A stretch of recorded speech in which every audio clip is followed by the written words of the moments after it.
Tendrils. Yes, sir, Grant muttered to his friends as he downed his last gulp of coffee. Time to hit the road. I've got an appointment at the cemetery. His old buddies chuckled. Don't want to be late for your own funeral, Fred chirped. I'll be late for yours, Grant shot back, eliciting more laughs from the small table. As he walked out the door of the old diner, he remarked to himself it was a true miracle to have some friends this late in life.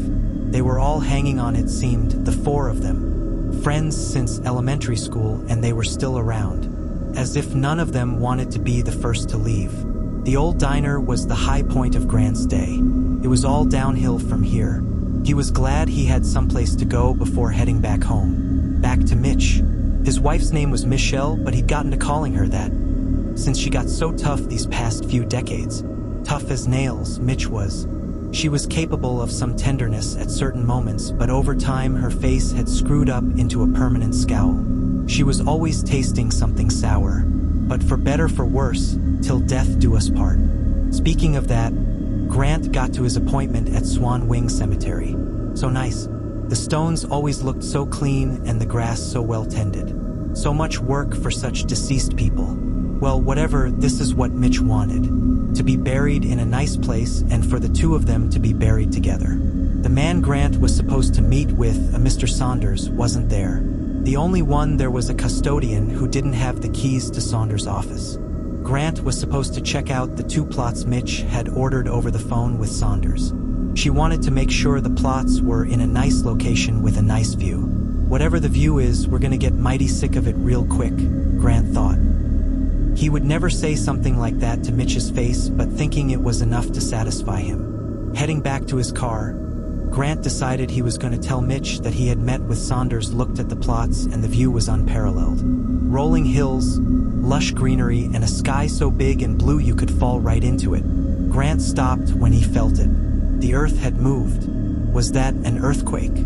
Grant had seen hurricanes in his day, but never an earthquake. He looked around. Everything was the same as it was before. He shrugged and continued to his car. He decided to take the long way home. It was a nice day for a drive. He'd get home eventually. A half hour later, as he pulled into the driveway, he heard, "Grandpa, Grandpa." Oh shoot, he completely forgot. His grandson Petey was over this morning. He would have brought the kids some donuts from the diner. Well, maybe he could take Petey to get some donuts if Mitch gave them permission.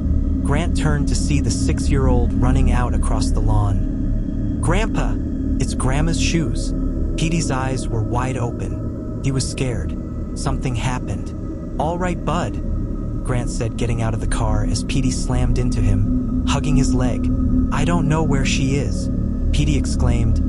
"Just her shoes." What the hell was Petey talking about? Poor kid was scared senseless. "Okay," Grant said. "What's this about Grandma's shoes?" Petey led Grant back into the house toward the patio out back. She went out because there were some ugly, what's the word? Tendrils. She said there were tendrils in the middle of the backyard, Petey said. "Grandma said the earthquake must have pushed them up." "Oh, so I did feel an earthquake," Grant thought out loud.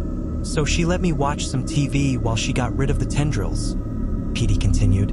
They got to the patio and Grant looked out at the backyard. The lawn was perfectly manicured, except for right in the middle where Grant saw a mound of dirt, and Mitch's slippers outside the mound, all haphazard, like she broke into a run and they flew off. "Well, she got rid of those tendrils at least," Grant said. "Where is she?" Petey asked. "I looked all over the house calling her."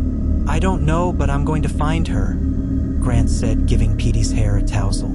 They spent the better part of an hour driving through the neighborhood, asking anyone they knew if they had seen someone matching Mitch's description. Careful to mention she probably wasn't wearing shoes. No luck. Petey began to cry. He was worried about his grandma. It was high time to take Petey back home. Grant's daughter Rhonda was more than a little upset Grant hadn't called her the minute he knew something was wrong. Grant just thought he'd find Mitch right away. She couldn't have gone far, especially with no shoes on. She may have been abducted and could be in the next state by now, Rhonda barked. "You ever think of that?" Geez, she was getting more and more like her mom every day. I'm going to go to the police with Petey so he can tell them what he saw or didn't see, she said, holding the still sobbing Petey close. Why don't you go back home? I'll meet you there in a little while. Sure, that's a good idea. Go back home, Grant said sheepishly. See if I missed anything. Somebody might have come along and taken her. Suddenly Rhonda hugged Grant, with Petey in between them. Sorry, Pop, Rhonda said on the verge of tears. I'm just scared.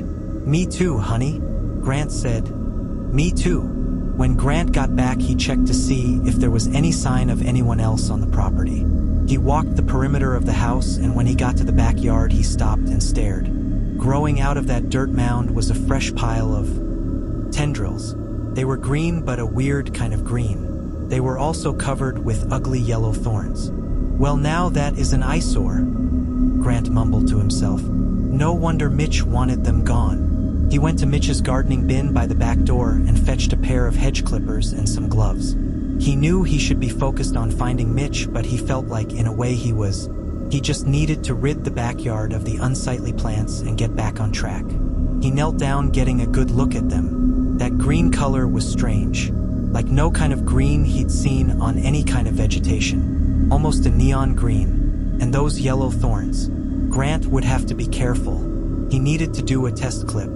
Using the clippers, he got one of the thorny tendrils between its blades and tried a quick snip. Nothing. Didn't even dent the thing. He tried again, this time harder. It dented a little, but the dent quickly smoothed out, like it was never there.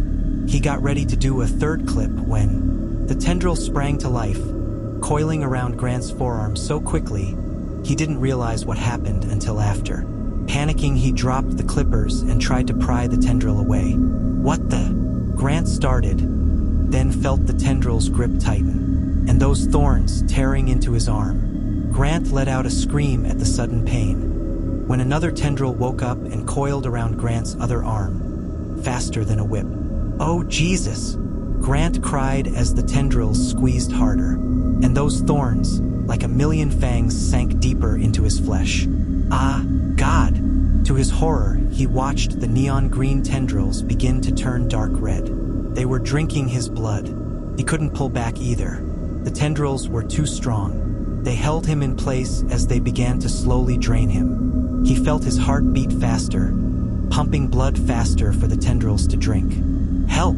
Grant screamed. Help me! Suddenly, another tendril shot up and wrapped around his neck. Now Grant's heart beat like a jackhammer. No! Was the last word Grant said. That was when the tendril around his neck squeezed his throat shut, thorns sinking into both jugulars, guzzling Grant's pumping blood with fierce determination. His heart fed the tendrils with more blood by the second. Unable to breathe, Grant gave it all he got, trying as hard as he could to lurch backward, away from this horrific plant. But it was no use. He felt himself being pulled by the neck and arms straight into the ground.